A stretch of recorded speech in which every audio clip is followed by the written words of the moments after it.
जय हिंद। मैं सहायक आचार्य सहदेव सिंह, राजनीति विज्ञान, राजकीय महाविद्यालय इटावा। आज हम अध्ययन करेंगे मौलिक अधिकार। ये टॉपिक बीए द्वितीय वर्ष भारतीय राज्य व्यवस्था का एक चैप्टर है। तो मौलिक अधिकार के विषय में हम आज अत्यंत सामान्य जानकारियों का अध्ययन करेंगे।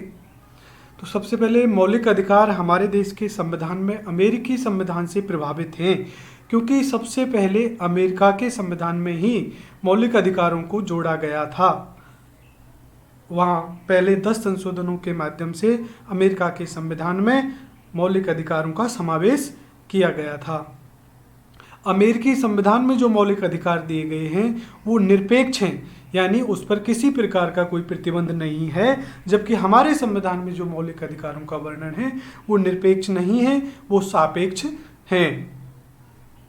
तो मौलिक अधिकार का मतलब है कि मौलिक अधिकार और कानूनी अधिकारों में अंतर क्या है, ये भी हम जान लेते हैं कि जो कानूनी अधिकार हैं उनको कानून का संरक्षण प्राप्त है और उन्हें न्यायालय द्वारा बाध्यकारी रूप में लागू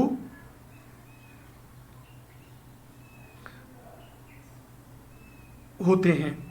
तो दोनों में अंतर इतना है कि कानूनी अधिकारों के उल्लंघन होने पर निचले न्यायालय और सामान्य प्रक्रियाओं से कार्रवाई होती है, जबकि मौलिक अधिकारों के हनन पर सीधे उच्चतम न्यायालय में अनुच्छेद 32 संवैधानिक उपचारों का अधिकार के तहत कार्रवाई की जाती है और कानूनी अधिकारों को विधायिका द्वारा बनाए गए सामान्य कानूनों के द्वारा परिवर्तित किया जा सकता है, परंतु मौलिक अधिकारों के परिवर्तन के लिए संविधान में संशोधन का सहारा लिया जाता है।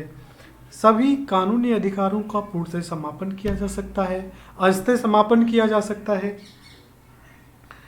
परंतु केशवानंद भारतीवाद के बाद मौलिक अधिकारों को समाप्त नहीं किया जा सकता, यानी आधारभूत जो मौलिक अधिकार हैं उनको संसद संशोधित नहीं कर सकती। यहाँ 44वें संविधान संशोधन 1978 के द्वारा तो ये भी जोड़ दिया गया कि जो अनुच्छेद 20 और अनुच्छेद 21, अनुच्छेद 20 में अपराध के लिए दोष सिद्धि के संबंध में संरक्षण और अनुच्छेद 21 में जीवन के अधिकार को आपातकाल के दौरान भी समाप्त नहीं किया जा सकता। तो ये है कानूनी अधिकार और मौलिक अधिकारों में अंतर, यानी दोनों को ही कानून का संरक्षण प्राप्त है, दोनों ही न्यायालय के द्वारा परिवर्तनीय हैं या दोनों के लिए न्यायालय द्वारा बाध्यकारी हैं। लेकिन अंतर इतना है कि कानूनी अधिकारों की प्रक्रिया सामान्य विधि से होती है, सामान्य रूप से होती है, छोटी अदालतों से शुरू होती है, जबकि जो मौलिक अधिकार हैं उनके लिए उच्चतम न्यायालय में अनुच्छेद 32 के तहत कार्रवाई की जाती है। मौलिक अधिकारों में संशोधन करने के लिए सामान्य प्रक्रिया से मौलिक अधिकारों में संशोधन नहीं हो सकता और मौलिक अधिकारों में संशोधन केशवानंद भारतीवाद के बाद केवल इस सिद्धांत को अपनाया गया है कि जो मौलिक अधिकार मूलभूत ढांचे के तहत आते हैं उनका संशोधन नहीं किया जा सकता, और मूलभूत ढांचा क्या है ये भी समय समय पर उच्चतम न्यायालय तय करेगा, जबकि कानूनी अधिकारों को विधायिकाओं के द्वारा समाप्त किया जा सकता है, परिवर्तित किया जा सकता है, कम किया जा सकता है, ज़्यादा किया जा सकता है। ये था मौलिक अधिकार और कानूनी अधिकारों में अंतर। अब मौलिक अधिकार क्या है? मौलिक अधिकार ये हैं जिनको संरक्षण अनुच्छेद 32 से प्राप्त है, संवैधानिक उपचारों के अधिकार से प्राप्त है, और जो हमारे संविधान, क्योंकि देश का संविधान एक मौलिक कानून है और इसमें जो अध्याय 3 में जो अनुच्छेद जो मौलिक अधिकारों के अध्याय के नाम से जिस चैप्टर में अधिकार दिए गए हैं वो मौलिक अधिकार हैं, जो अनुच्छेद 12 से 35 के में दिए गए हैं। और ये मौलिक अधिकार राज्य के विरुद्ध प्राप्त हैं और ये संविधान के अन्य भागों में दिए गए अधिकारों से ज़्यादा महत्वपूर्ण हैं। अब बात आती है कि मौलिक अधिकार मौलिक क्यों हैं, हम इन पे चर्चा कर लेते हैं।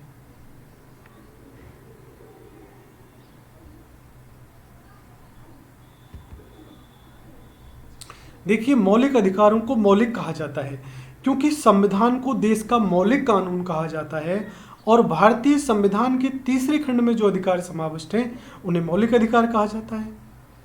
इन अधिकारों को इसलिए भी मौलिक कहा जाता है क्योंकि इनके बिना व्यक्ति के व्यक्तित्व का पूर्णतः विकास संभव नहीं है।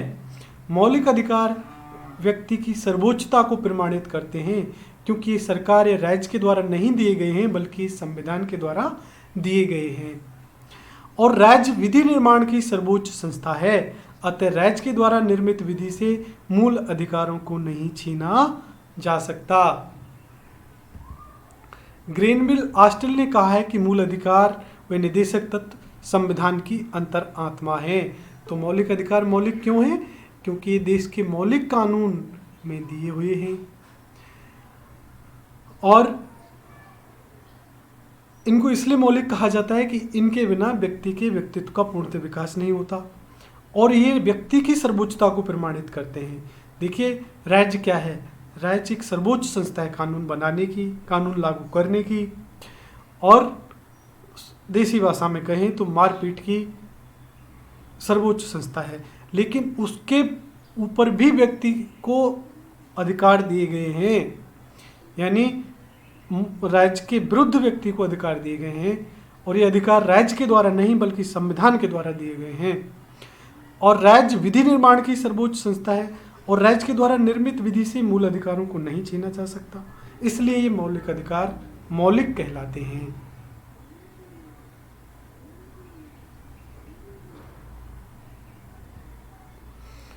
हाँ, अब हम बात करते हैं कि मौलिक अधिकारों की कुछ परिभाषा।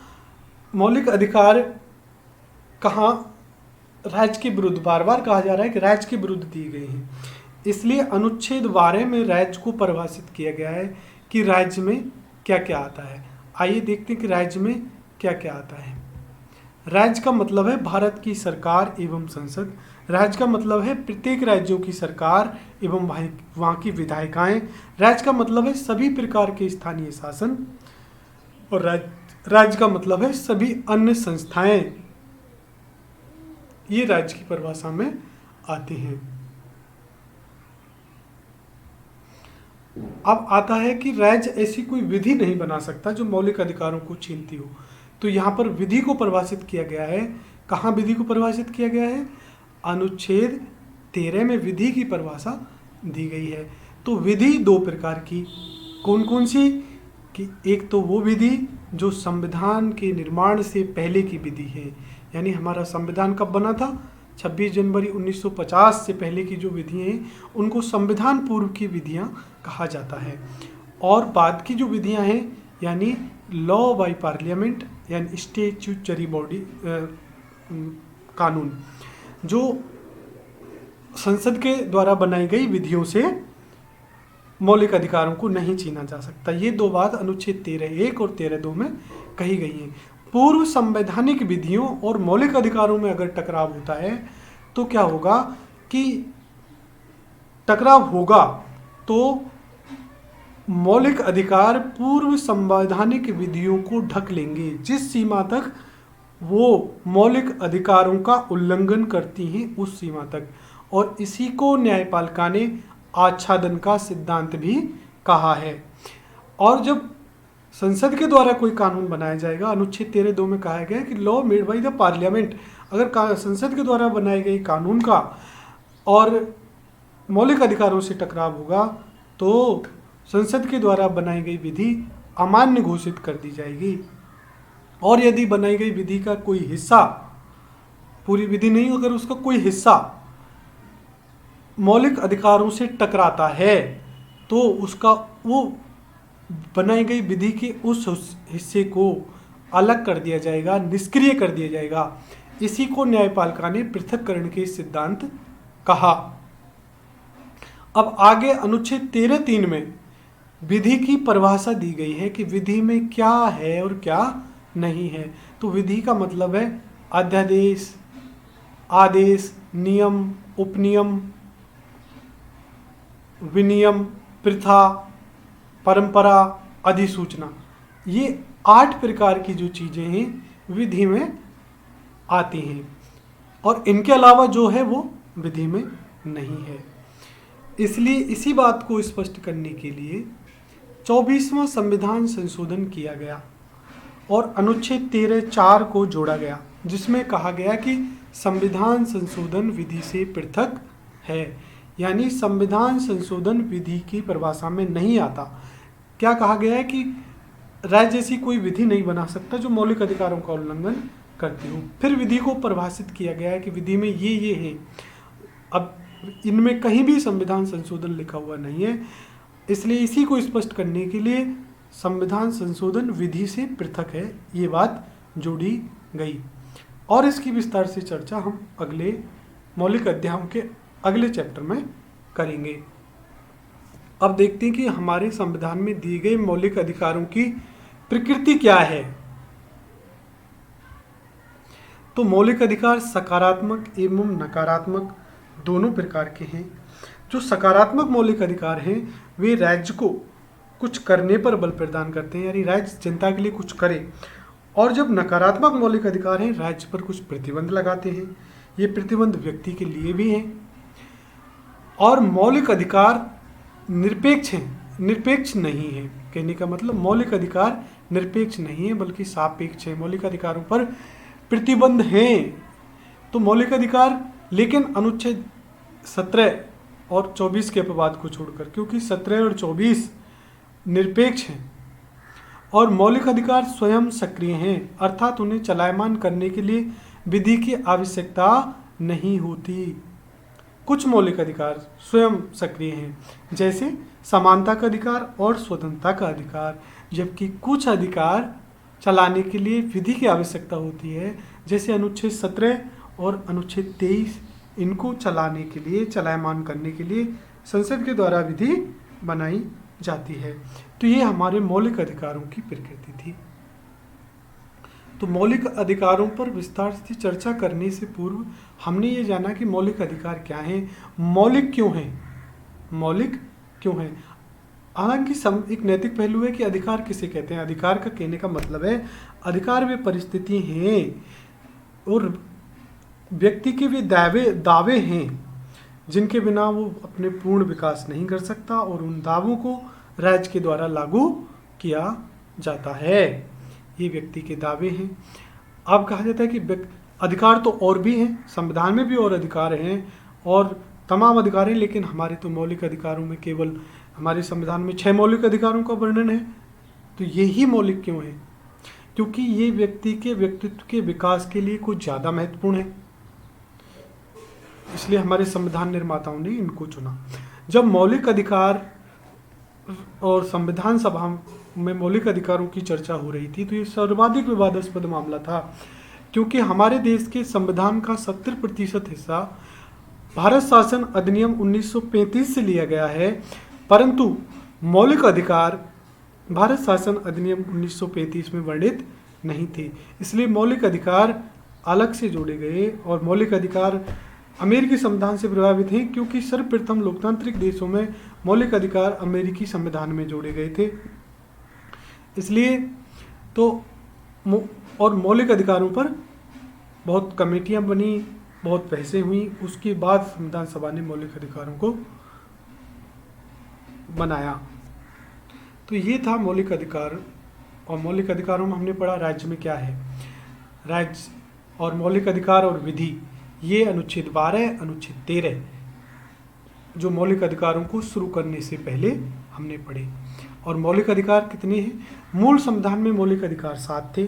समानता का अधिकार, स्वतंत्रता का अधिकार, शोषण के विरुद्ध अधिकार, धर्म की स्वतंत्रता का अधिकार, संस्कृति और शिक्षा का अधिकार, संवैधानिक उपचारों का अधिकार और संपत्ति का अधिकार भी था। लेकिन 44वें संविधान संशोधन के द्वारा संपत्ति के अधिकार को मौलिक अधिकारों से हटा दिया गया। अब इनका विस्तार से हम अध्ययन अगली चैप्टर में करेंगे। धन्यवाद।